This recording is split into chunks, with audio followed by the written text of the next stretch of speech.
И ние днес ще продължим с втората част от тази тема, която ни започнахме миналия път. Именно ние говорихме за евангелизаторските молитви. Само че това ще бъде заключение на тази тема. В миналия път ние разгледахме, искам само да ви припомня какво говорихме миналия път. Миналия път ние разгледахме две неща от всички тези 5 неща, които апостол Павел ни говори относно евангелизаторската молитва. И аз само желая да ви ги припомня, тези неща, които ние разгледахме, и да ви кажа какво ние ще разгледаме днес. Ние ще разгледаме останалите 3 неща, които апостол Павел тук ни дава в 1 Тимотей, 2 глава от 1 до 8 стих.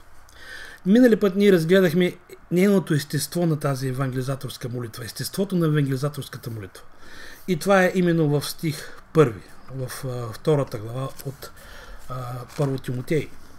Ние разгледаме, че това естество е именно отпращане на молитви, на прощение, на благодарение към Бога.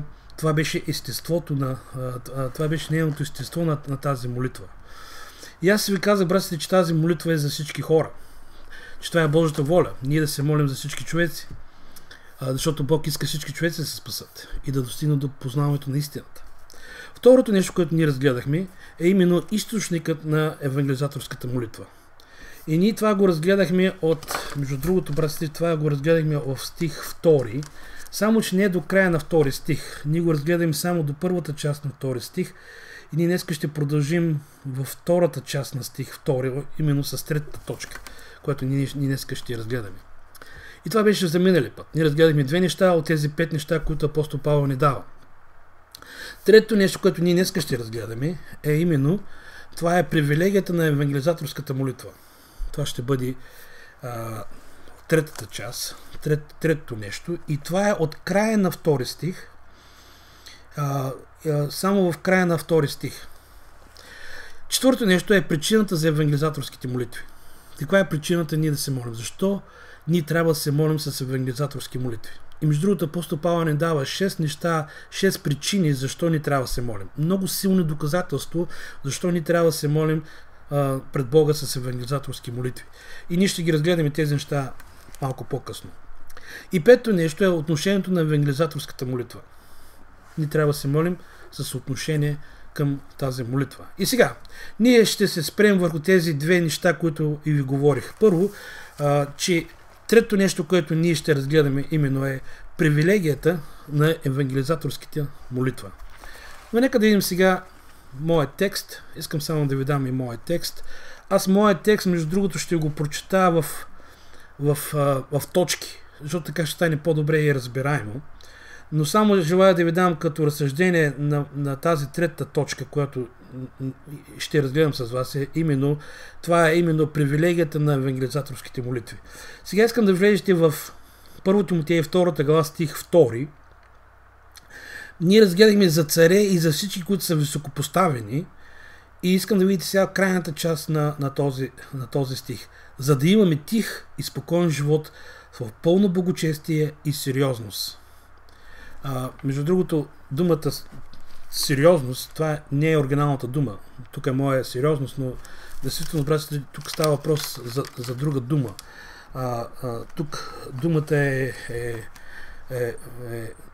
на гръцки по друг начин казано, което аз ще ви кажа как изглежда тази дума на гръцки, но оригинално не е сериозност. Оригиналната дума на гръцки е да се въздържаш с достоинство, а не сериозност. И сега, нека да видим този стих. Нека да разгледаме тази точка, която апостол Павел ни дава.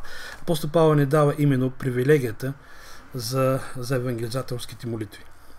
Молитвата, която ние се молим, е именно за да подпомогне хората да намерят спасение. Това е което е главно в тази насока.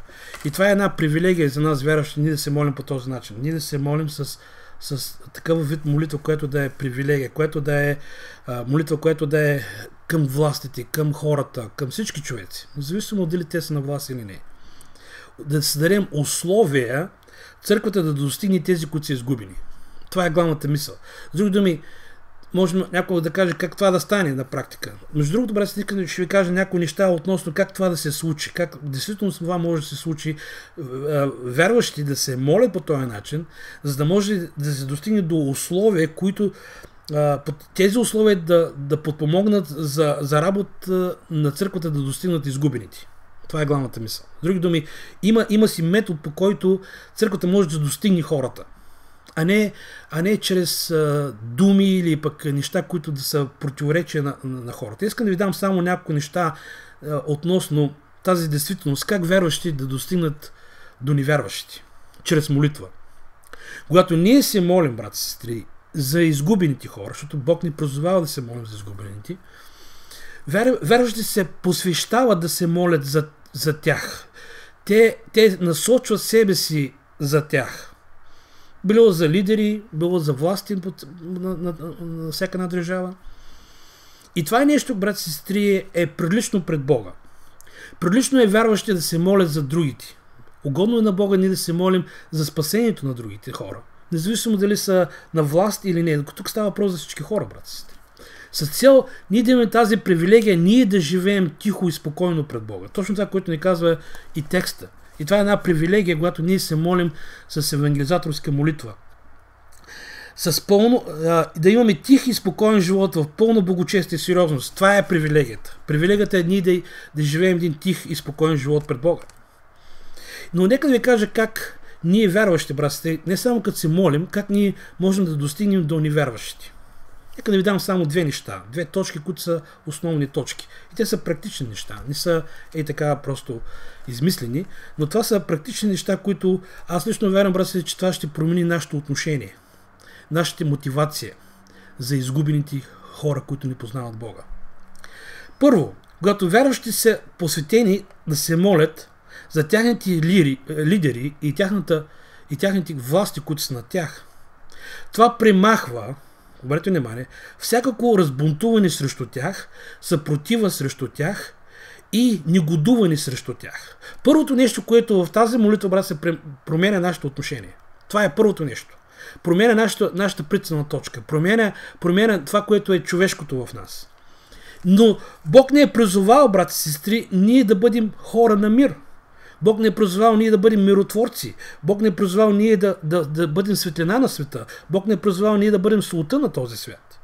Бог не е призовал, братите ни, ние да споделим Евангелието на Господ Исус Христос с другите хора.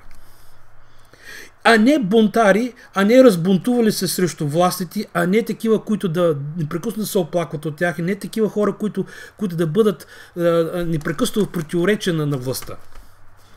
Апостол Павел това казва на Тит. Искам да ви покажа какво апостол Павел говори към Тит в 3 глава, стих 1 до стих 3. И Павел пише към Тит и му казва: напомни им да се покоряват на началствата и властите, да ги слушат и да бъдат готови на всяко добро дело.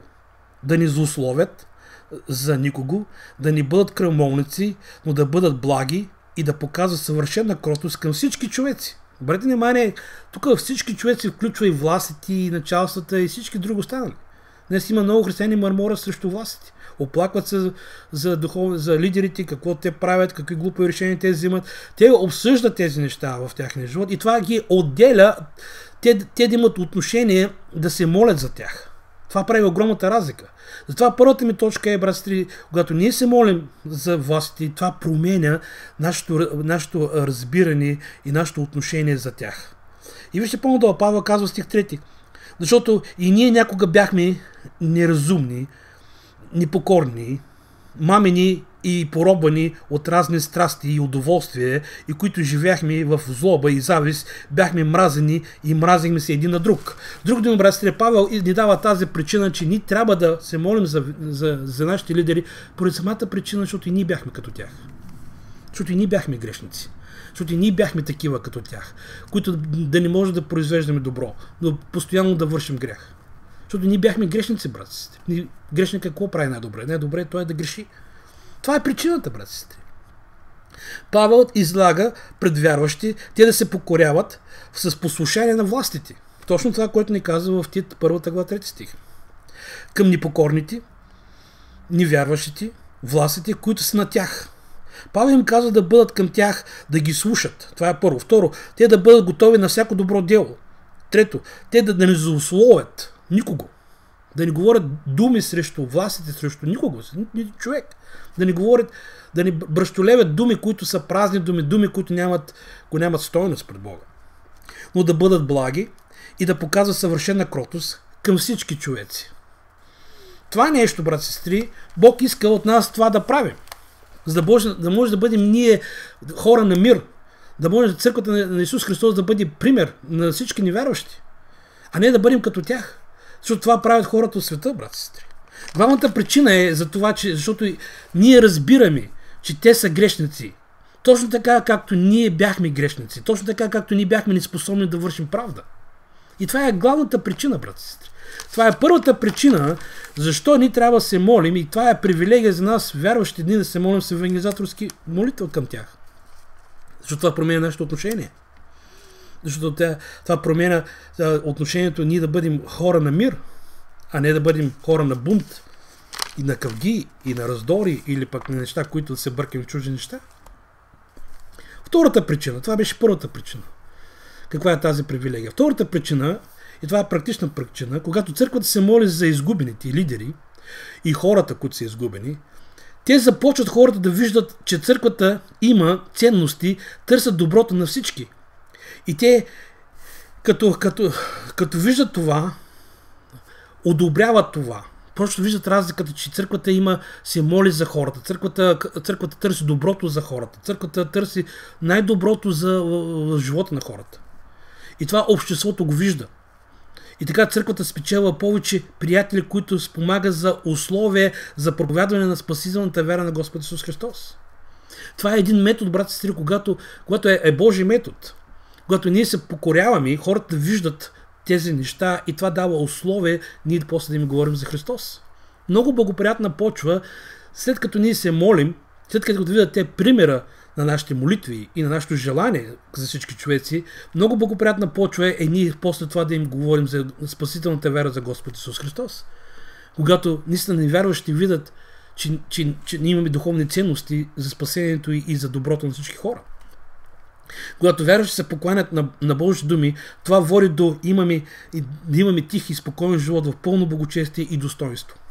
Думата тук на гръцки не е сериозност, а достоинство. Това е гръцката дума, това е оригиналният текст. Между другите думи на гръцки са правилни, само тази дума, вместо сериозност, трябва да бъде достоинство. Това е тази дума. И сега, в този текст имаме две главни думи, които изпъкват, които са ключови думи. Първата дума е и да имаме тих, и втората е спокоен живот. Аз желая да се концентрирам в тези две думи, защото това е центърът на това, което е привилегия за нас, ние да се молим с тези евангелизаторски молитви. Първата дума е тих, втората дума е спокоен живот. Гръцката дума за тих означава есикус. Това е гръцката дума.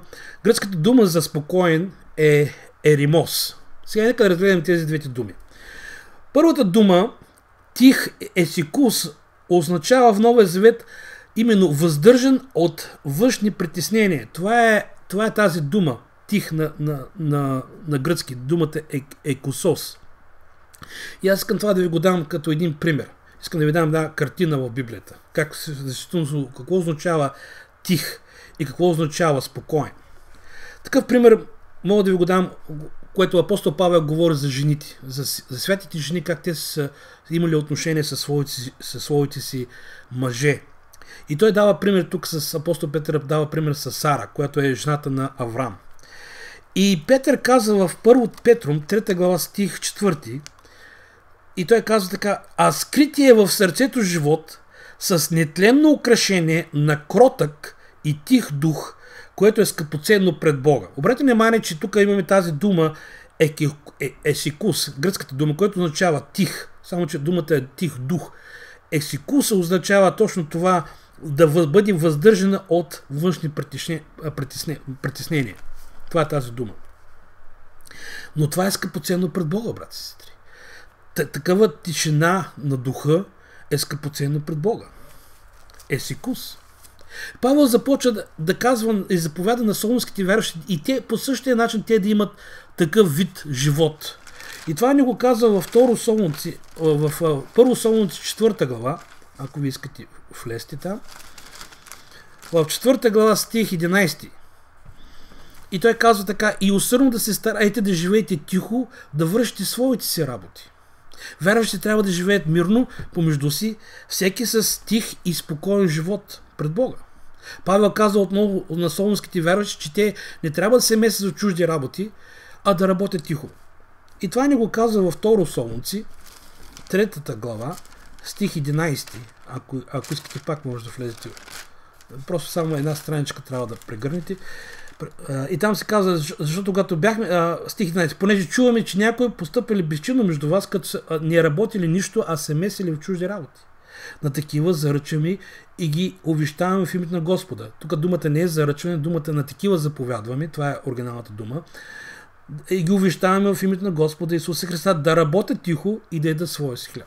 Ето, брат, това е тази дума, което също се означава тих, да живеят тихо, да живеят спокойно пред Бога, да живеят с Божия живот в тях и с Божия мир. Еремос, тази дума спокоен на гръцки. И сега, брат, сестри, ние сме призвани от Бога, това е една привилегия за нас, ние сме призвани да живеем тих и спокоен живот пред Бога. И тук апостол Павел ни дава друга дума. Другата дума е именно благочестие. Искам просто да го видите в самия мой текст. Да имаме тих и спокоен живот в пълно благочестие. Това е тази дума. И другата дума не е сериозност, а достоинство. Това е оригиналната гръцката дума. Нека да разгледаме тази дума благочестие. Какво е благочестие? Между другото, тази дума благочестие е много често срещана дума в пасторалните послания на апостол Павел. Има на предвид в 1 Тимотей, 2 Тимотей и посланието на апостол Павел към Тит. В тази дума благочестие означава на гръцки есибея. Това е гръцката дума, което означава благочестив. Тази дума много често се споменава в тези послания. Примерно, има го на 9 места в пасторалните послания. Аз желая вие да си ги запишете тези стихове, защото е изключително много често срещана тази дума в тези послания. 1 Тимотей 3 глава 16 стих се запишете. Това е първото. 4 глава 7 стих. Второто. 3 глава 4 глава 8 стих. 6 глава 3 стих. И стих 5, пак в същата глава, и стих 6. Дори и в стих 11. Във 2 Тимотей 3 глава стих 5 и в Тит 1 глава стих 1. Се споменава на 9 места в пасторалните послания относно тази дума благочестие. Тази дума буквално означава стремеж към Бога. Това е тази дума. Точно така означава на гръцки есибея, означава стремеж към, тук думата е към Бога. Вярващите трябва да живеят тихо, свято, в любов, за слава на Бога. И постоянно да живеят в благочестие, в достоинство. Моята дума тук на моя превод е сериозност, само че думата е на гръцки достоинство, достойност. Това е тази гръцка дума. На гръцки означава семнотес. Семнотес, това е гръцката дума. Означава с две думи. Тази дума достоинство има две значения. Първото е правилно отношение и второто е правилно държание. Това са двете неща. Това означава достоинство. Правилно отношение и правилно държание, но и двете думи съставляват това достоинство, което на гръцки означава семтонтес. Това е гръцката дума. И сега, брат и сестри, от всичко това, което ви казах, това е привилегия за нас, вярващи, брат и сестри, ние се молим по този начин пред Бога. Защото Бог благоволи ние да бъдем Негови деца и Неговите деца трябва да бъдат децата на мир, а не на бунт. Вярващите трябва да живеят мирно, те трябва да живеят спокойно и те трябва да живеят благочестиво, с достоинство пред Бога. Това е угодно пред Бога, нашия Спасител, който иска ние да бъдем модел на Неговия характер, хората да виждат модела Христос в нас, да видят Неговите действия в нас, да виждат Неговото сърце в нас, брат и сестри, да бъдем напълно посветени на Господа, да бъдем святи, да имаме святи мотиви, да разпознаваме доброто, да го държим него, това добро, и да го вършим в нашия християнски живот. Да имаме свято държание, свято поведение. Защото ако имаме святи мотиви, ще имаме свято и поведение. Но това не означава, братски, че ние вярващи нямаме проблеми. Това е другата страна на монетата. Павел ни каза, че ние също ще имаме проблеми. Проблеми в смисъл такъв гонени заради Христа. И в 2 Тимотей 3 глава 12 стих Павел казва: но всички, които искат да живеят благочестиво в Христа Исуса, ще бъдат гонени. Това включва нас вярващи, братски и сестри. Ако ние искаме да живеем благочестиво, ако ние искаме да живеем свято, ако ние искаме да живеем тих и спокоен живот, това не означава, брат, че няма да имаме проблеми външно от хората, които ще ни гонят за това. Защото ние се различаваме от тях. И ние трябва да бъдем различни от тях. Ние може да бъдем гонени заради Христа, когато имаме чисти мотиви, добро отношение и добро държание. Това може да се случи, братците, в нашия християнски живот.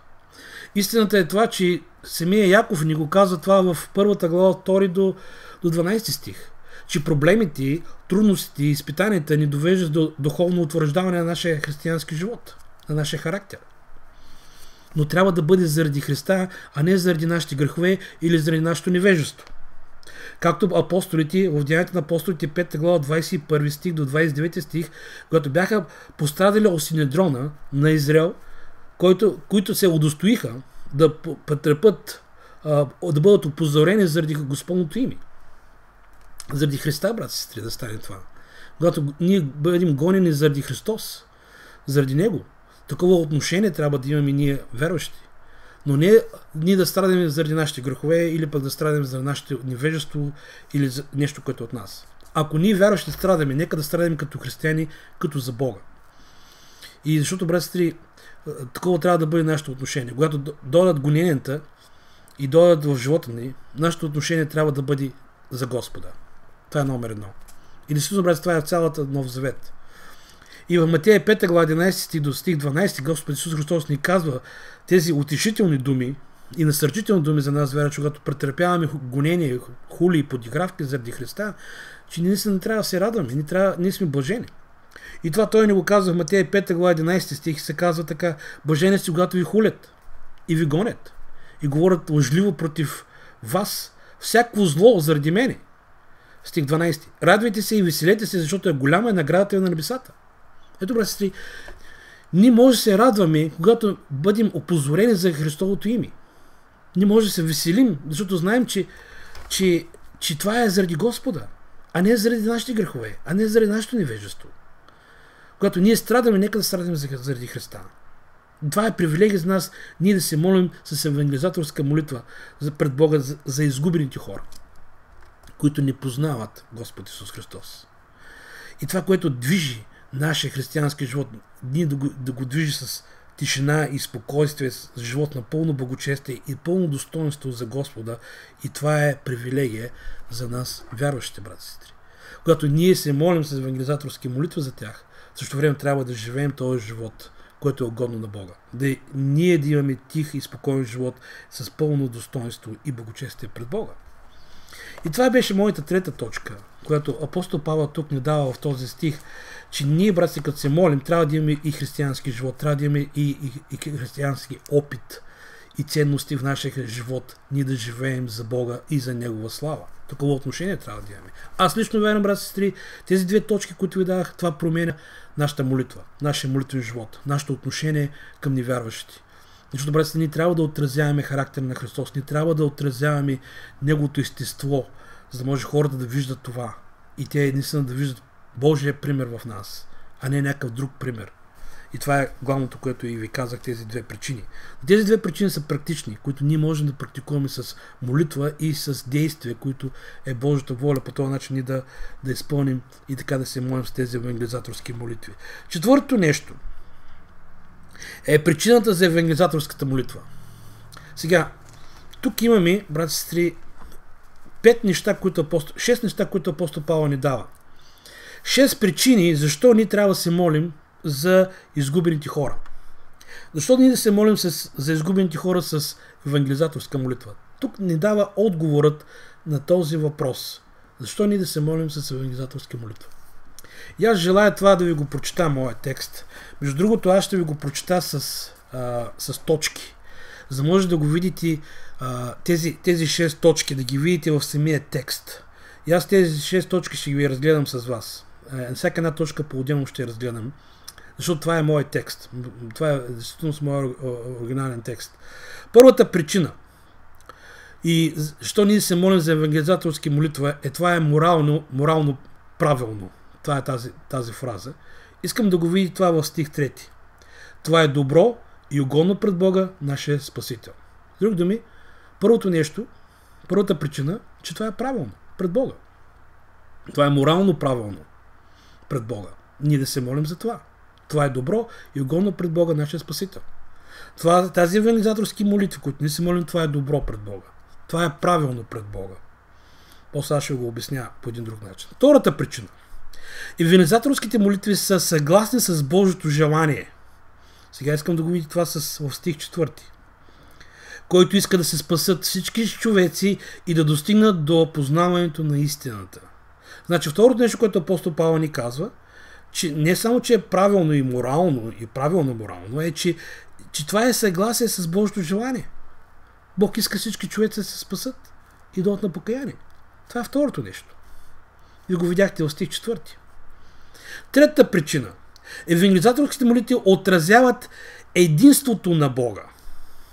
После ще говоря малко и върху тази фраза. Вижте в стих 5. Защото има само един Бог и един ходатай между Бога и човеците, човекът Исус Христос. Амин. Когато ние се молим с евангелизаторски молитви, това отразява единството на Бога. Защото Божията воля е хората, всички човеци да се спасат, но Христос желае също всички човеци да се спасат. Четвъртата причина. Евангелизаторските молитви са съгласни с личността на Христа. Сега искам да го видите това в стих 6. Който като своевременно свидетелство на това даде себе си като откуп на всички. Става въпрос за Господ Исус Христос. Това е в съгласие с личността на Господ Исус Христос, защото Той даде цена, Той плати цена за нас, Той даде живота си за нас. Това е характерно за Неговия характер. Бог иска, брат и сестри, всички човеци да се спасат. Неговото действие, Неговия план, за това, което Той дойде тук на земята, е за хората да бъдат спасени. Това е със съгласие с личността на Господ Исус Христос. Петата причина. Евангелизаторските молитви отразяват пълнотата на Христовата простителност. С други думи, когато ние се молим с евангелизаторска молитва за всички вярващи, за всички невярващи, това на нас ни показва, че Бог е готов да прости на всеки един, който дойде при Него. Бог това отразява, че тези молитви са съгласие с това, което Христос направи на кръста, че това е съгласие с Неговата простителност към всички хора. Защото когато ние се молим за изгубените, Бог желая да ги спаси, Бог желая да им прости. И това е точно в този стих, в стих 6 искам да влезете, който като своевременно свидетелство на това даде себе си като откуп за всички. Това е съгласие. Шестата причина е именно, петата, шестата причина е евангелизаторските молитви са в съгласие с Божието призвание в служението на апостол Павел. И апостол Павел говори за себе си в стих 7, за което аз бях поставен вестител и апостол, истина казва не лъжа, учител на езичниците в вярата и в истината. С други думи, това, което причината, на което апостол Павел дава е, че евангелизаторските молитви отразяват служението на апостол Павел. Бог го изпрати апостол Павел да служи, да проповядва благовестието на хората и така те да дойдат чрез вяра при Господ Исус Христос. И сега нека да започнем с тези точки, които аз ви дадах. Тези причини, които ви дадах, именно причината, защо ние да се молим за изгубените хора.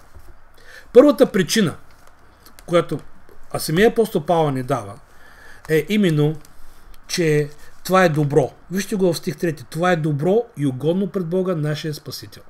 Амин. Прилично е, брат, сестри, ние да се молим за изгубените хора. Добро е пред Бога ние да се застъпим за тях, да искаме доброто за тях, да искаме те да бъдат спасени, те да познаят Господ Исус Христос. Тук думата на гръцки за добро означава калон, това е гръцката дума, Павел употребява калон. Това е добро. Думата калон на гръцки означава добро. На гръцки означава морално добро. Тук молитвата е изградена върху правилно отношение на това, което е морално добро за изгубените. Защото те страдат изгубените от тиранията на греха, на срама и това, което е незначителността на тяхния живот. Между другото, невярващите страдат от греха. Те са поробени на греха. Те страдат от греха. И накрая, невярващите, ако се останат в това положение в неверие, ако умрат в своите си грехове, те ще наследят вечния ад. Ще наследят бъдещия живот на Божия съд и на Божия гняв. И затова ние вярващи братци трябва да знаем това и трябва да имаме правилно отношение, да се молим за тях по този начин, за тяхното спасение. Защото такива хора, ако не познаят Бога, братци, те ще бъдат осъдени от Бога. Защото Бог ще осъди всеки един, който не е примирен с Него. И не всички ще бъдат спасени. Но ще има хора, които ще бъдат спасени, но има и хора, които няма да бъдат спасени. И ние, вярващи братци, трябва да се молим по този начин пред Бога, да се застъпваме за тях, защото такива хора не познават Бога. Те да го познаят. Те да бъдат спасени от тяхните грехове и да бъдат избавени от примката на Сатана и да бъдат поставени на Божието царство. Подобно на първосвещеническата молитва, която е записана в Йоанна 17 глава, когато Господ Исус Христос се молеше пред Отца. Това е първосвещеническата молитва, която има и само на едно място в цялата Библия. И той се моли за изгубените и той също се моли за своите си. В 17 глава стих 9 се казва така: аз за тях се моля, не се моля за света, а за тези, които си ми ги дал, защото те са твои. С други думи, Господ Исус Христос се моли в своята първосвещенска молитва за вярващите, за тези, които Бог Отец е дал вярващи хора на Господ Исус Христос. Но с такава молитва само Христос може да се моли, брат и сестри. Ние не трябва да се молим с първосвещенска молитва. Аз съм чувал вярващи, които си ми казвали, че са се молили с първосвещенска молитва. Но ние знаем, братци, че това е само една молитва, записана в Йоанна 17 глава. И това е първосвещенската молитва на Господ Исус Христос, на Неговото служение, на Неговото дело пред Отца. Това, което ние трябва да се молим, братци, не трябва да се молим с първосвещенска молитва, както някои твърдят. Аз лично не одобрявам това. Аз мисля, братци, че ние трябва да се молим като посланници на Бога. Ние трябва да се молим не като просвещеници, а като посланници на Бога. Защото пък някои се молите като просвещеници. Те са свещеници, ти се застъпват за всички останали, като другите не са. Нали? Примерно, ако той е просвещеник, ако се моли за друг вярващ, той трябва да бъде просвещеник и къде е краят, никой не знае. Но аз лично вярвам, братците, че не трябва ние да се молим нито с просвещеническа молитва, като е Христовата молитва, нито да се молим като просвещеници пред Бога, но ние трябва да се молим като посланици пред Бога. И това е като такива, които Бог е поставял. Точно такива, които Бог нас не е поставил, точно такива, които Бог нас не вижда. Да бъдем посланници на Бога. Така трябва да се молим. Нека да ви дам един стих. Във 2 Коринтияни 5 глава стих 20. Тук апостол Павел казва: и тъй от Христова страна сме посланници, като че ли Бог чрез нас умолява.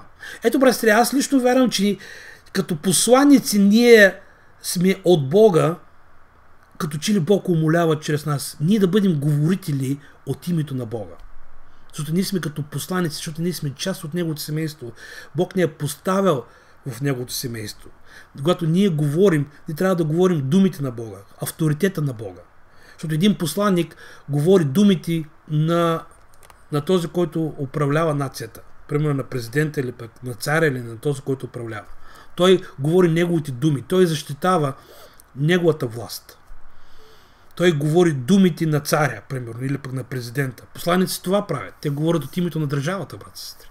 Те говорят от името на цялата държава. Говори с законите на цялата държава. Те са част от тази държава. По същия начин, брат и сестри, ние като посланици, ние сме част на Божието семейство. Ние говорим от името на Христа. Ние защитаваме Божието царство, защото сме в Него. Ние си служим с Неговите закони, с неговите думи, с неговите правила, защото ние сме част от това царство, брат и сестри.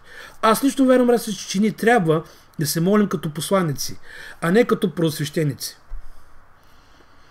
Защото, брат и сестри, когато сме посланици, ние отправяме, ние даваме на хората Божието действие. Ние даваме на хората какво Бог иска.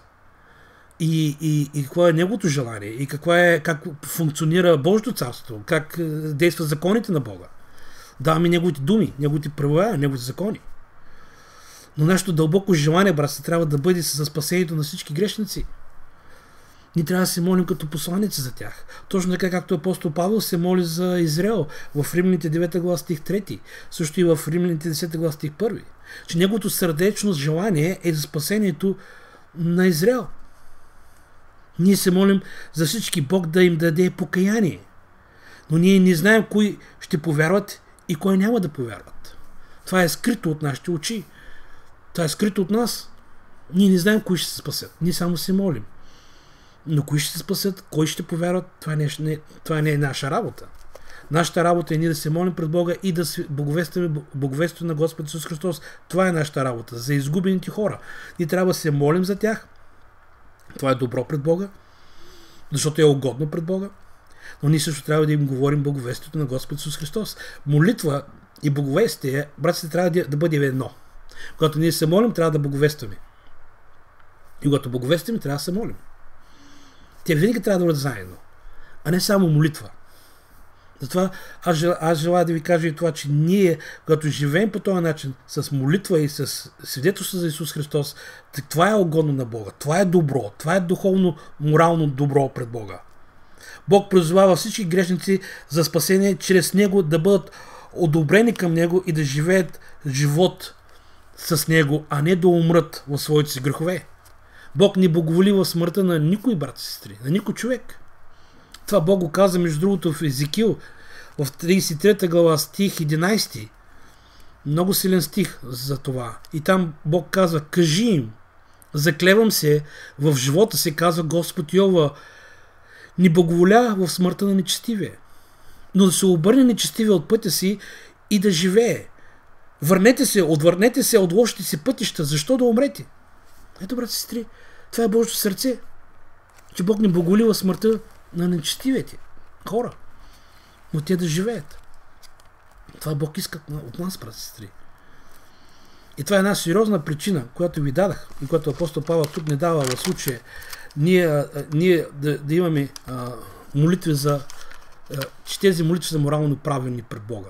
Правилно е, брат и сестри, ние да се молим с евангелизаторска молитва за всички невярващи, защото те се нуждаят от Христос. Те се нуждаят от спасение. Втората причина за евангелизаторска молитва е съгласно с Божието желание. Сега искам това да го видите в стих 4. Че тези молитви са съгласни с желанието на Бога. Влезте в стих 4. И там се казва: който иска, това е желанието, да се спасат всички човеци и да достигнат до познаването на истината. Това е втората причина, брат и сестри. Много сериозна причина. Причината е, защото Бог иска всички човеци да достигнат до истината и да намерят спасение. Бог иска всички човеци да се спасат. Това е причината. Божието желание е целият свят да се спаси чрез вяра в Исус Христос и да достигне до спасително познаване на истината.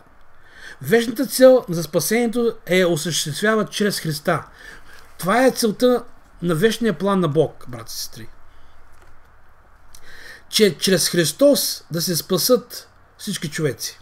Това е вечният план на Бога. Това е плана на Бога. И това ни го казва в Ефесяните 3 глава стих 11. И там се казва така: според предвечното намерение, което Той осъществи в Христа Исуса, нашия Господ.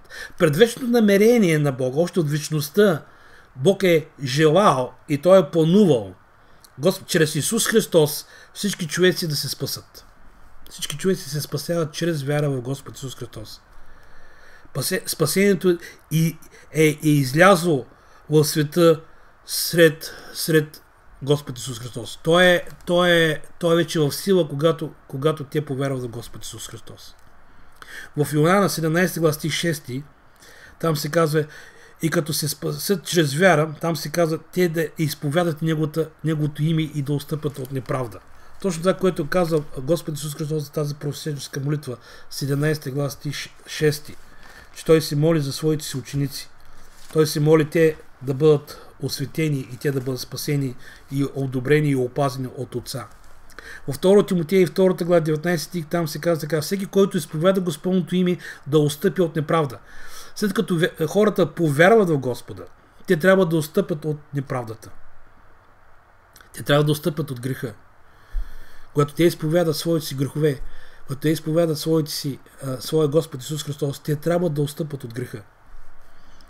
Защото Бог казва в Псалом 145 стих 8 стих 7, че Той действително, брат и сестри, Бог е много милостив. Той е живостив.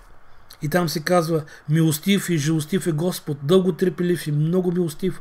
В стих 9: благ е Господ към всички и щедростите му са към всички негови творения. Бог приема молитвите за изгубените, защото Той желае те да се спасат. Също такива молитви са съгласни с Неговото естество като Спасител. Защото естеството на Бога, брат и сестри, е също, че Той е Спасител. Той спасява. И тази фраза Бог нашия Спасител може да я видите в центъра на този стих 4. Искам просто да видите точно тази фраза. Това е добро и угодно пред Бога нашия Спасител. Между другото, тази фраза има на още 4 места в пасторалните послания на апостол Павел. Нека да ви дам стиховете. Намира се на 5 места, точно. 1 Тимотей, 1 глава стих 1 се намира тази фраза. В 1 Тимотей, 4 глава стих 10 също се намира. В Тит, 1 глава стих 3 и в Тит, 2 глава стих 10. Това са местата, където може да намерите тази фраза, че Господ Исус Христос е нашия Спасител. И тази фраза е много често спомената и дори в Новия Завет, че Господ Исус Христос е наш Спасител. Той е наш Господ. В Юда също ни казва тази фраза, само че по един друг начин. В Юда 25 стих там се казва така: на единствения Бог, наш Спасител, чрез Исуса Христа, нашия Господ. Тази фраза. Пак че Бог не е само Създател. Той не е само който укрепява всичко и държи всичко със своята си власт. Но Той също е цар. Но Той също е съдия. Но Той преди всичко е и Спасител. Неговият спасителен характер се изявява чрез Неговия Син Господ Исус Христос. Искам да ви дам няколко примера как се изявява спасителният характер на Господ чрез Господ Исус Христос. Влезте в 2 Тимотей, 2 глава стих 10.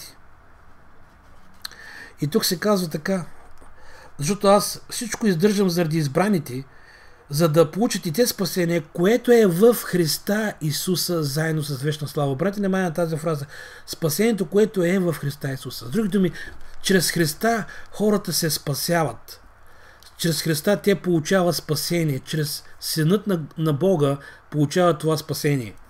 Вижте в Тит, 1 глава, стих 3. Нека малко така да се разкараме с Библията с стихови. Вижте стих 3 и там се казва така в стих 3. А своевременно се яви изпълнението на своето слово чрез посланието, поверено на мене по заповед на Бога, нашия Спасител. Ето, брате, няма тази фраза, която отново Павел казва. Чрез Господа ние се спасяваме. Също това ни го казва и в Тит 2 глава, стих 10.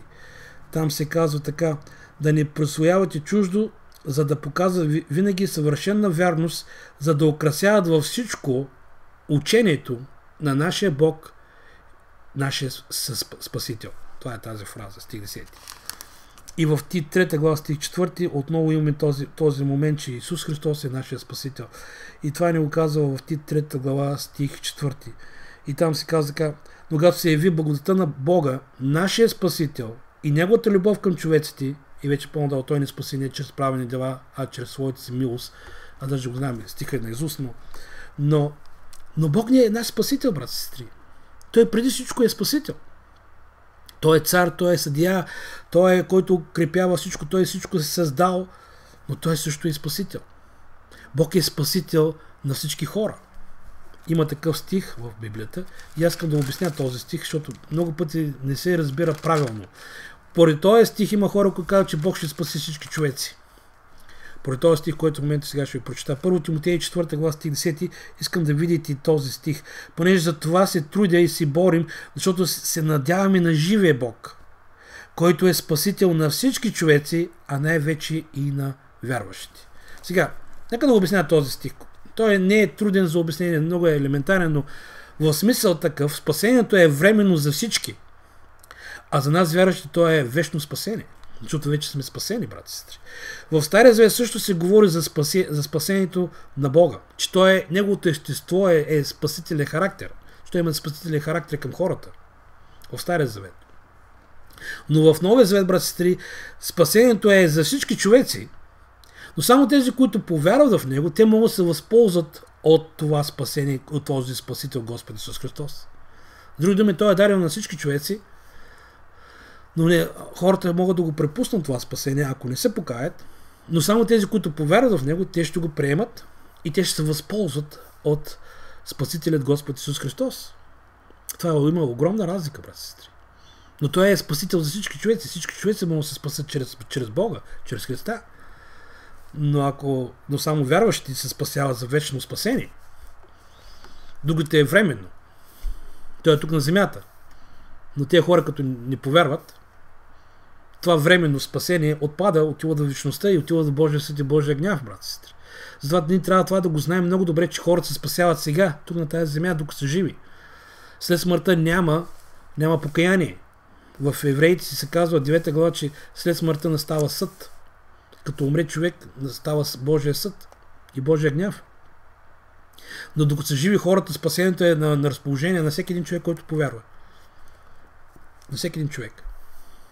Тогава, когато повярва, става вече вечно спасение. В Стария Завет, нека да ви кажа някои неща относно, че Бог също е спасител. Неговото естество е да бъде спасител. В Исаия 43 глава стих 3 Бог казва: защото аз съм Бог, Йова, твоя Бог, свят е Израилев, твоя спасител. В стих 11 се казва така, пак в същата глава: аз съм Господ, освен мене няма спасител. В Стария Завет Бог не е само брат си, който се гневи, не е такъв, който отмъщава. Съм слушал много хора, които казват, че в Стария Завет Бог е много гневен, той винаги отмъщава, той винаги е яростен към хората, той ги наказва, като един характер, който е срещу хората, брат и сестри. Но действително, брат, това не е така. Неговото естество е естеството на Христа. Естеството на Бог Отец, брат и сестри, е същото естество, което го има Господ Исус Христос. Когато Христос беше тук на тази земя, той беше благ, той беше милостив, той беше нежен, той беше кротък по сърце. Той спасяваше, той изцеляваше, той освобождаваше хората, той възкресяваше хората, той възстановяваше хората. Той ги учеше на Божията истина. Той живееше Божията истина. И той даде живота си за тях.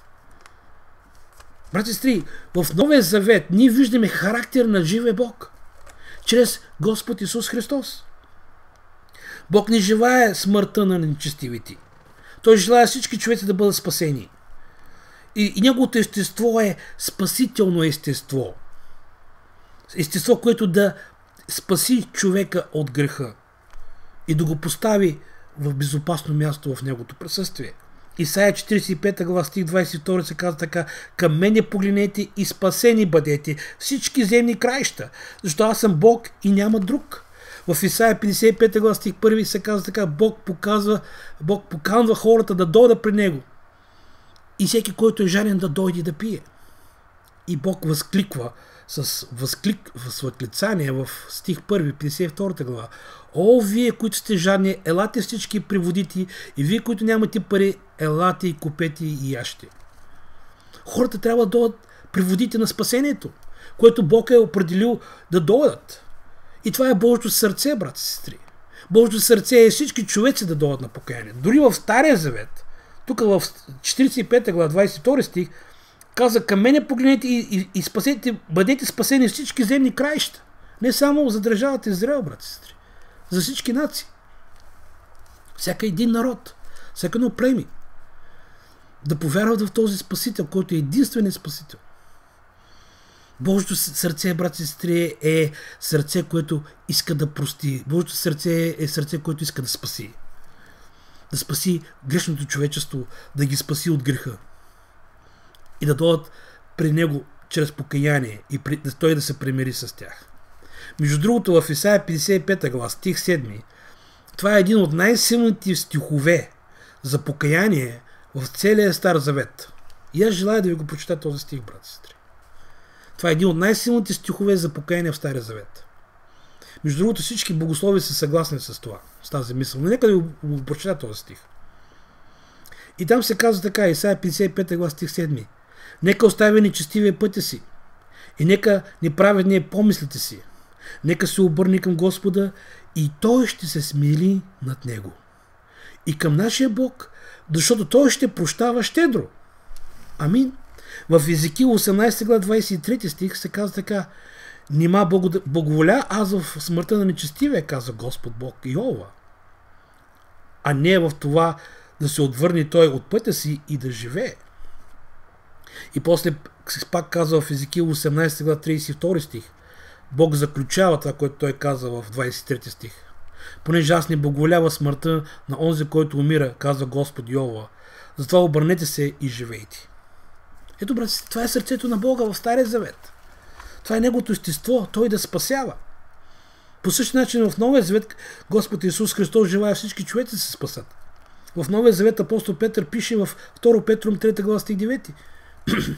Господ не забавя това, което е обещал, според както някои разбират бавенето му и заради вас търпи дълго време, понеже не иска да погине някой, но всички да дойдат на покаяние. Това е Божието сърце, брат и сестри. Божието сърце е спасително сърце към всички хора.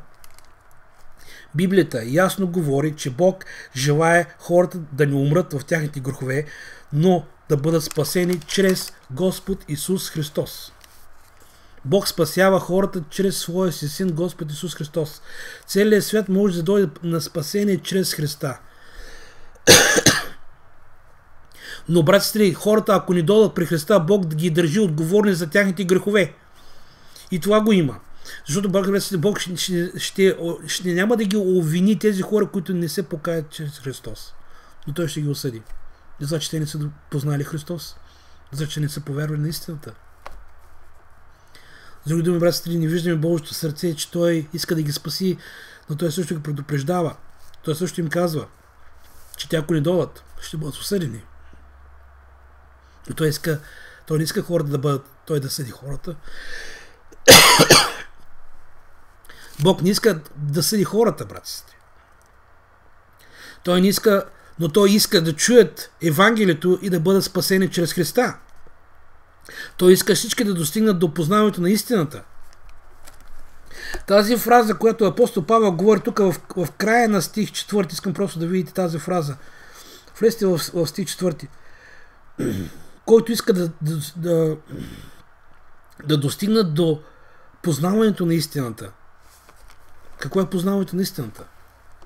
Тази фраза, която апостол Павел тук говори, брат и сестри, е именно те да познаят спасителното действие на Бога в тяхния живот. Пример такъв, това може да го намерите на 3 места в пасторалните послания на апостол Павел. Във 2 Тимотея 2 глава 25 стих се казва да познаят истината. Във 2 Тимотея 3 глава стих 7 стих се казва да познаят истината, също тази фраза. И в Тит 1 глава стих 1 се казва така: познаването им на истината. И всички тези 3 неща означава значение, което докарва до спасение. Знание, което докарва до спасение. Това е познаването на истината. В трите тези стихове, които ги имаме в тези послания, означава точно това. Знание, което докарва до спасение.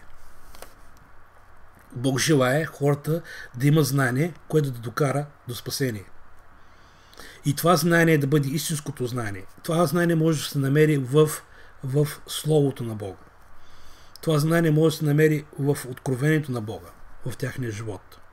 Гръцката дума за желание, между другото, тя е също много интересна дума, означава тело. Това е гръцката дума за желание. И обикновено се говори за пожеланието на волята. Така е преведена на гръцката дума, това и така означава в християнския му термин пожеланието на волята. Когато говорим за желанието на Бога, е свързано с пожеланието на неговата воля. Тук неговата воля, Бог има много желания, които не всички пожелания са добри в този свят. Сега, нека да ви кажа някои неща относно Божите желания. Това, което Бог е пожелал, това Той е създал. Ние го виждаме това в битие, ние го виждаме това при Неговото създание. Всичко това е съпроводено с Неговата воля и с Неговото пожелание, защото пожеланието е Неговата воля, пожеланието на Неговата воля. Това е тази гръцка дума тело на гръцки. Но имаме тук един проблем. Значи ли това, че грехът, който съществува, е желанието на Неговата воля? И защо грехът е допуснат? Това желанието на Неговата воля ли е? Но, брати и сестри, истината е това, че Той никога не е пожелал греха. И въпреки, че това грехът съществува в този свят. Той никога не е пожелал греха да бъде на тази земя. Това, което Той е създал. В своето си творение. И това творение да бъде унищожено от греха. Това не е Божията воля, брат. Това не е Божието пожелание. С други думи, брат, не виждаме в Библията, че и Бог пожелава неща, които създава и сътворява. Той пожела да създаде Адам и го създаде съвършено. Той пожела да създаде тази планета и той я създаде. Но грехът, брат и сестри, съществува без желанието на неговата воля. Грехът не само участва в негова не вечна цел, но, брат и сестри, грехът също и унищожава това, което той вече е благоволил да създаде, това, което е неговата воля.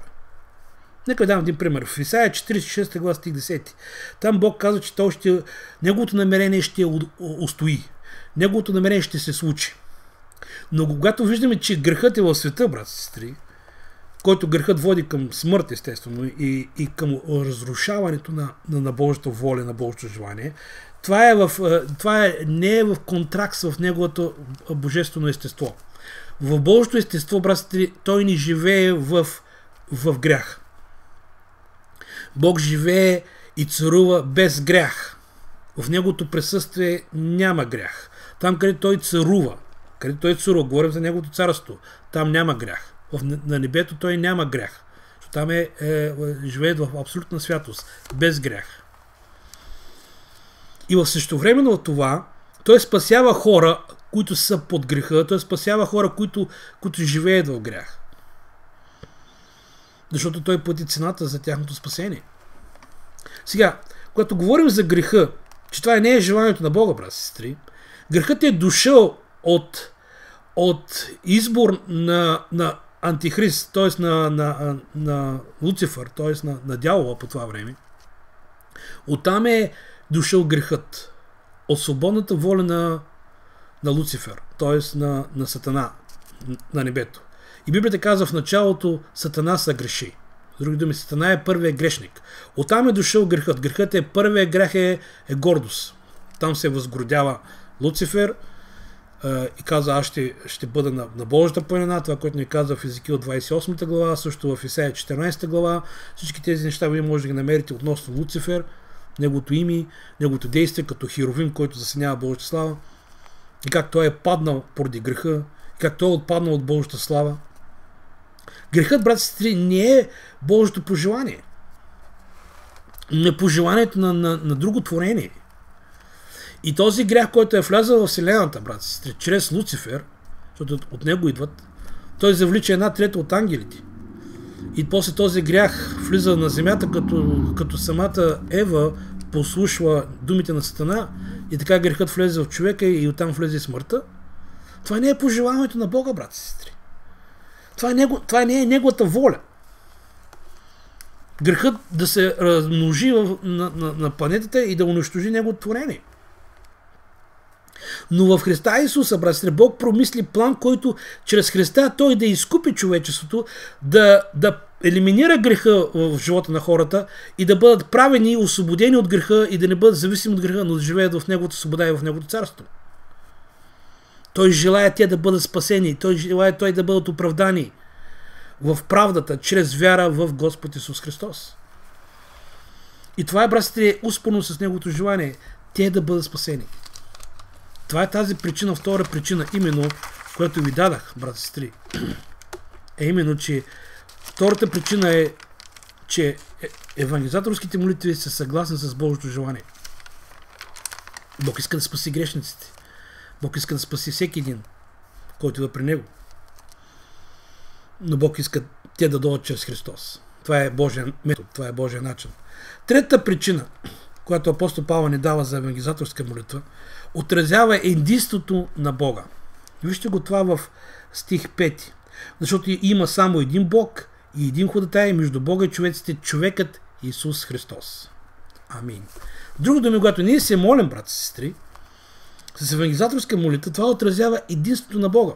Това показва, брат и сестри, че ние се молим на един Бог, който желае Той да ги спаси в лицето на Господ Исус Христос. Ние видяхме до сега молитвите, че те са морални, правилни. И ние видяхме до сега второто нещо, което видяхме, именно, че те са съгласни с Неговото естество. Но тук, брат и сестри, третата причина за евангелизаторска молитва е именно отразява единството на Бога. Основното учение за Бога, че Бог е един. Тази е главната идея в цялата Библия. Искам да ви дам няколко стиха относно това е единството на Бога, че Бог е един. Второзаконие 4 глава стих 35 се запишете. 4 глава 39 стих също ни го казва. Във Второзаконие 6 глава стих 4. В Исаия 43 глава стих 10 ни се казва, че Бог е един. В Исаия 44 глава стих 6 ни се казва, че Бог е един. Исаия 45 глава стих 5 също ни го казва. И в Исаия 46 глава стих 9 също ни го казва. В Новия Завет имаме също места, къде се казва, че Бог е един. И аз желая само да ви прочитая тези стихове в Новия Завет. Първо Коринтяни 8 глава стих 4. И там се казва така: и знаем, че никакъв Бог, изобразен от идол, няма на света. И че няма друг Бог, освен един. Това Павел ни го казва към Коринската църква. Също в 8 глава стих 6, пак в Първо Коринтяни, Павел говори: за нас има само един Бог и Отец, когото е всичко и ние за Него. Ето го, брат, след този момент. В Новия Завет и в Стария Завет се говори, че Бог е един. Но Бог е един, като е в един. Това означава, че хора трябва да повярват в този Бог. Ако Той е един, нека да повярват в Него. Един, който трябва да повярва всички хора и да бъдат спасени.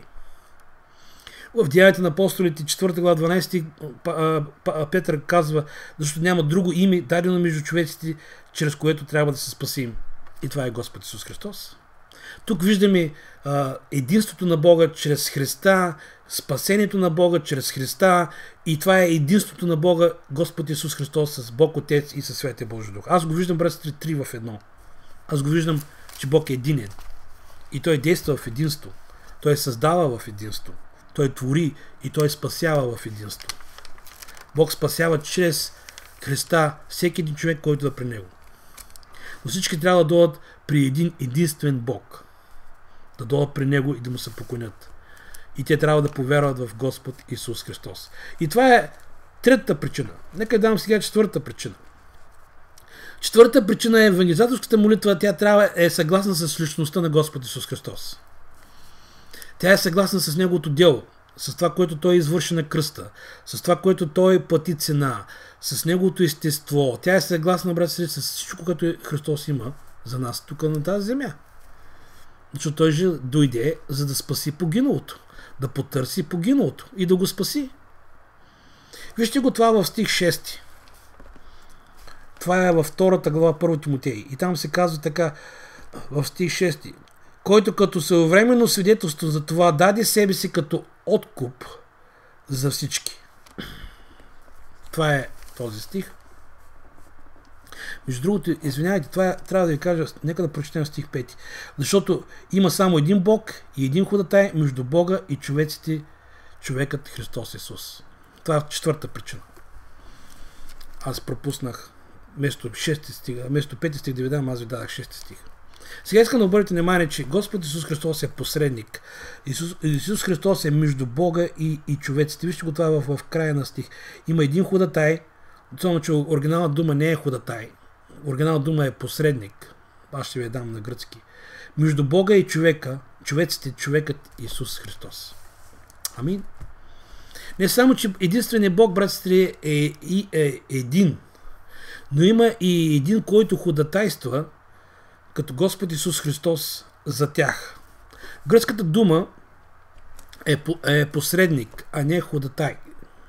Моят оригинален текст е ходатай, но оригиналната дума е посредник. Гръцката дума за посредник означава меситес. Меситес на английски означава медиатор, който е между. Думата означава един, който е между двама личности, между две личности, да възстанови мир или да възвърне завет. Това е оригиналната гръцка дума. Меситос, това е гръцката дума, което означава посредник.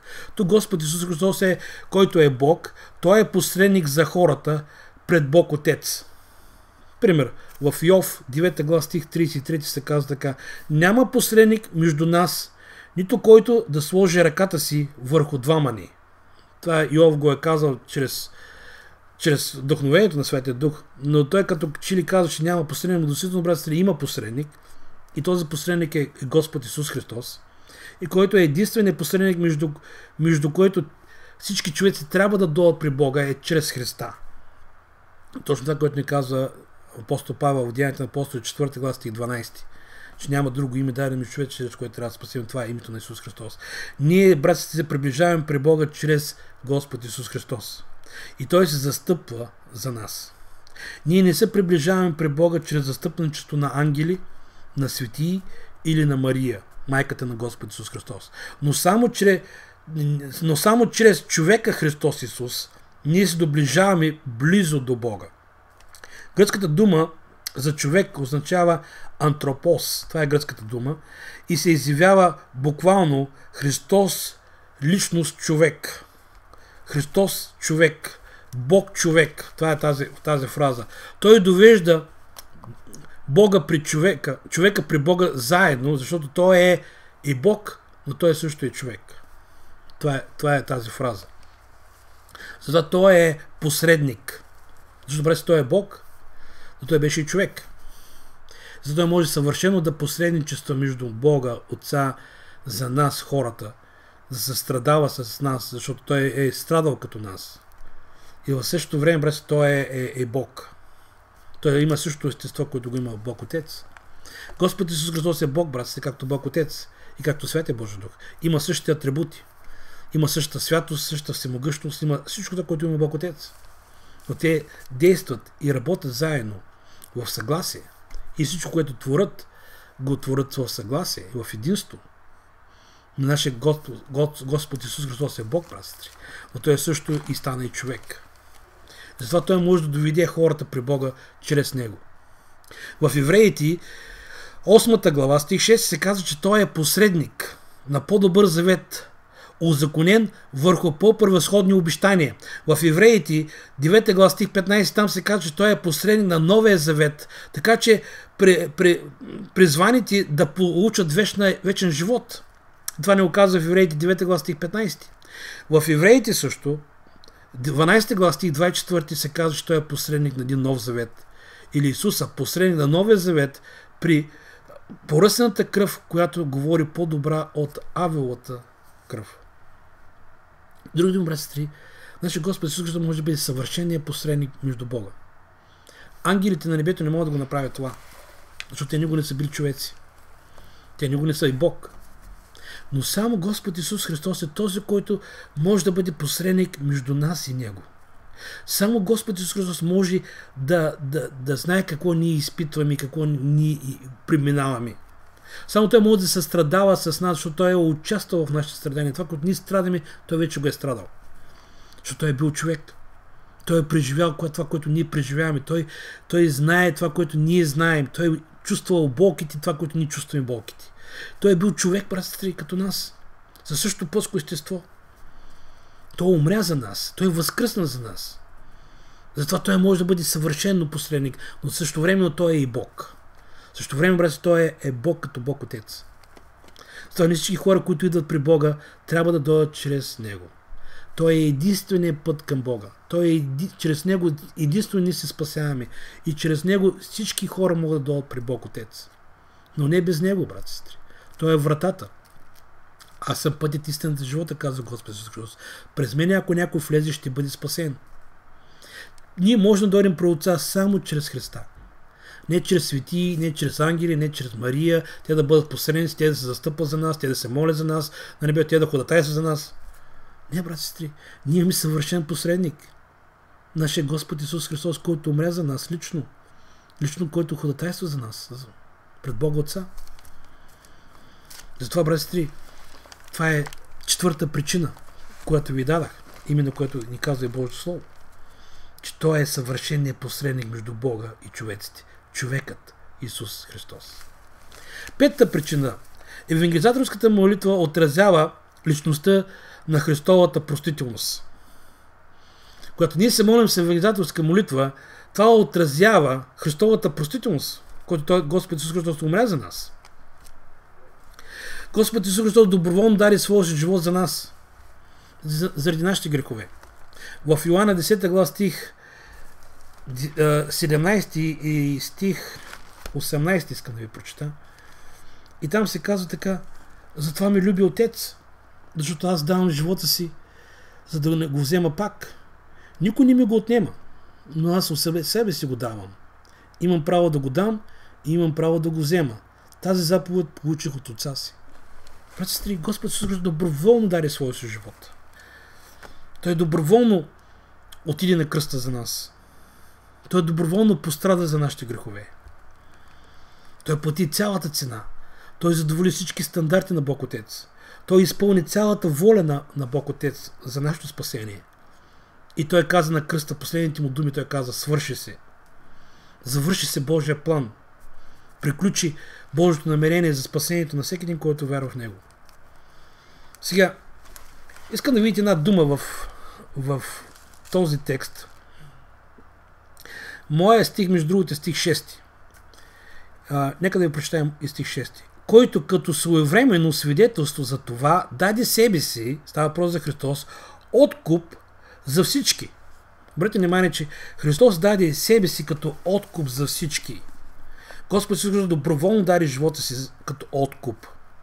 Доброволно Той отиде на кръста и даде всичко за нас.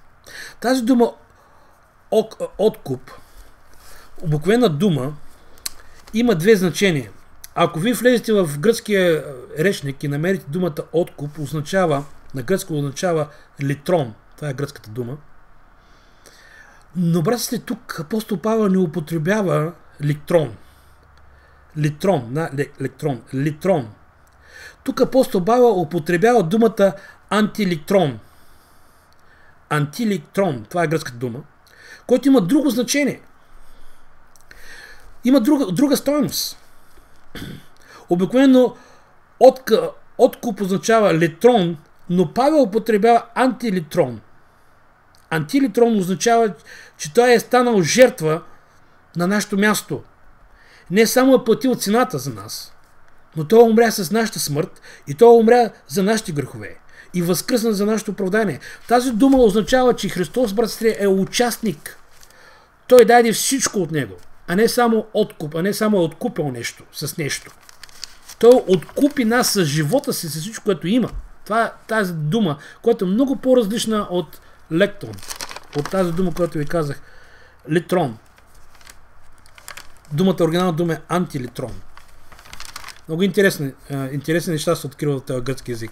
И когато повече дълбаем, повече неща разбираме относно какво Бог иска да ни каже тук в този текст. Значи тази дума откуп не е обикновена дума. Тук откупът е Христовия живот. Тук откупът е Божието тяло, Христовото тяло. Всичко, което има. Всичко, което е. И което ще бъде наши брат и сестри. Той желая да го сподели с нас. За нашето оправдание. За неговото присъствие. Но то се дава този откуп само на тези, които повярват в него. И това го има, брат и сестри. Не на всички човеци.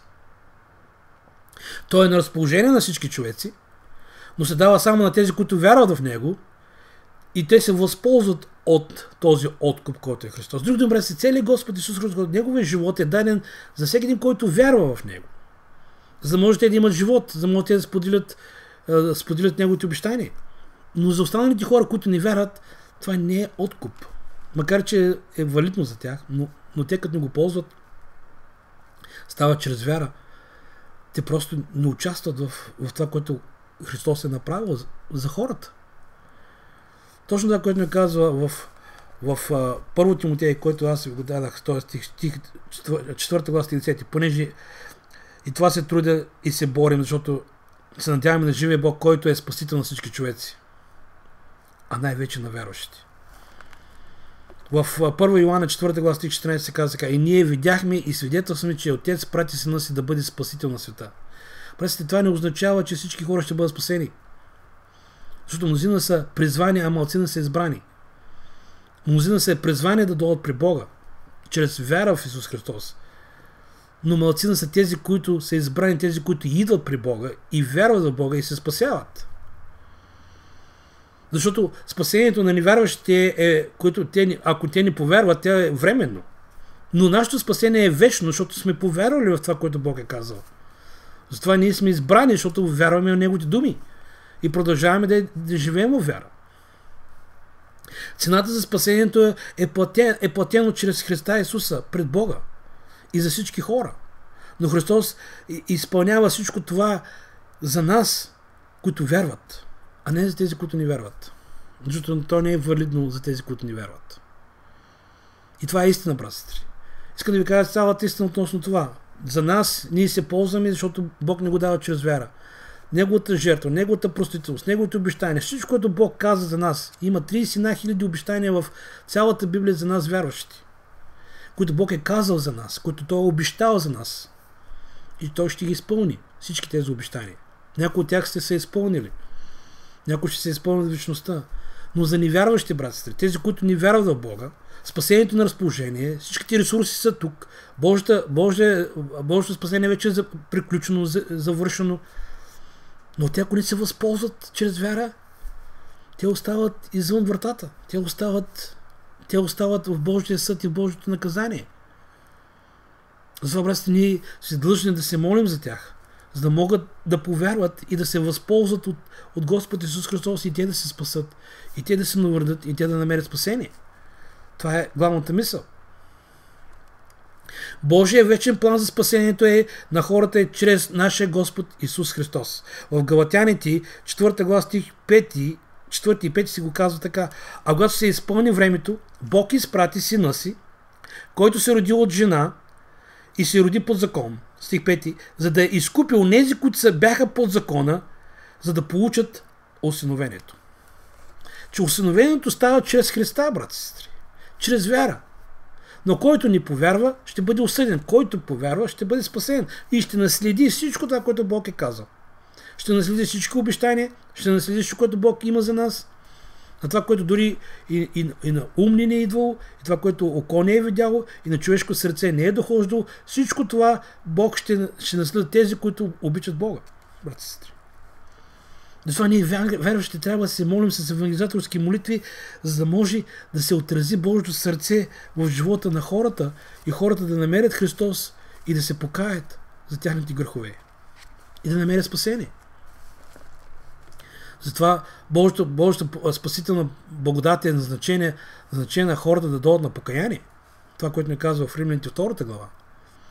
Че Той желая всички човеци да дойдат на спасение и да се покаят. Но това покаяние, това опрощение става само чрез вяра. Защото, братите, не законно слушателите са правени пред Бога, но законно изпълнителите ще бъдат оправдани от Бога. Тези, които вярват, тези, които изпълняват Словото, тези, които живеят Словото, те ще бъдат оправдани. Те ще бъдат спасени. Но другите, които не вярват, другите, които само знаят, а не вярват в Бога, няма да бъдат спасени. Затова ние вярващи сме блажени, брат и сестри. Защото сме вярващи, защото сме принадлежим Негово семейство, защото живеем живот, който Той иска ние да живеем. И последното нещо, шесто нещо, което е последното, евангелизаторските молитви са причина и съгласие с Божието призвание на апостол Павел. Между другото, брат и сестри, апостол Павел това ни го казва в стих 7. Искам просто да го видите този момент. Стих 7. За което аз бях поставил вестител и апостол. Истина казвам, не лъжа. Учител на езичниците в вярата и в истината. С други думи, евангелизаторските молитва е в съгласие с Божието призвание на служението на апостол Павел. Защото Бог изпрати апостол Павел да проповядва. Това е главната мисия, която Бог изпрати апостол Павел, да проповядва. Това е глагол. Гръцката дума означава кейросо. Това е гръцката дума. Говорейки на хората. Това означава тази дума. Прокламиращи публично, говорител публичен Божите думи. Като ни боговестваме, като ни проповядваме. Това е проповядване. Павел е бил публичен говорител на Евангелието на Господ Исус Христос. Изпратен лично от Господ Исус Христос да говори от името на Господ Исус Христос и да говори Неговото послание и Неговото Евангелие и Неговата воля и всичко, което Бог има в живота за хората. Това лично Господ Исус Христос му е дал на апостол Павел той да бъде такъв говорител. Да говори от името на Христа. Това, което Христос иска да каже на хората, да го каже чрез апостол Павел. Чрез неговите думи. Но заедно с призванието на Бог, на апостол Павел, той да бъде проповедник на невярващите, той също трябва да бъде и учител в истината на вярата към вярващите да бъдат изградени, основани и изградени в основата на Божието Слово. Между другото, апостол Павел не е бил само проповедник, но той е бил учител. Точно това, което ни казва и самия текст, искам просто да го видите това в текста. Когато аз бях поставил вестител и апостол, истина казвам, учител на езичниците в вярата и в истината. Учител. Апостол Павел е бил не само проповедник, но той е бил и учител. Той е учил Божията истина на вярващите хора. Вярващите хора се нуждаят от учителско слово, за да бъдат наставени във вярата, да разберат божествена истина, да повярват на божествена истина, да я приложат тази божествена истина в тяхния живот и да произведе плода на Бога в тяхния живот. Апостол Павел проповядва на невярващи, за да могат да дойдат при Христа и да намерят Неговата истина, да намерят Христос за тяхния живот и да се спасат. Но след като се спасат, той трябва да им каже божествена истина, божествено откровение, чрез което те трябва да повярват, да го живеят и да произвеждат плодовете на Бога в тяхния живот и да растат в познаването на Бога, в пълнолетна мъжество на Христовата пълнота, за да може всички човеци да достигнат до истината и да познаят Христос по този начин. Затова, брат, аз лично вярвам, че не всички вярващи сме призвани да проповядваме, не всички сме призвани да бъдем учители, защото Павел го казва това, не всички учители ли сте, но не всички трябва да проповядаме Христос. Не всички трябва да кажем какво Христос е направил в нашия живот. Не всички трябва да свидетелстваме за Христос. Нашия живот трябва да бъде свидетелство за Христос. Нашите думи, нашето поведение, нашето държание, всичко това трябва да отразява Христос. Затова, брат, когато ние се молим с евангелизаторски молитви, нека тези молитви да бъдат насочени към тези, които са изгубени. И това е Божието сърце. Това е угодно на Бога, когато се молим по такъв вид евангелизаторска молитва за тях. Това е угодно на Бога, защото отразява Неговия характер, отразява Неговото дело, отразява Неговото сърце. Бог иска всички човеци да се спасат и да дойдат на покаяние и да познаят истината. Това е Божия план, брат и сестри, затова Бог извърши всичко това, за да може хората да се спасат.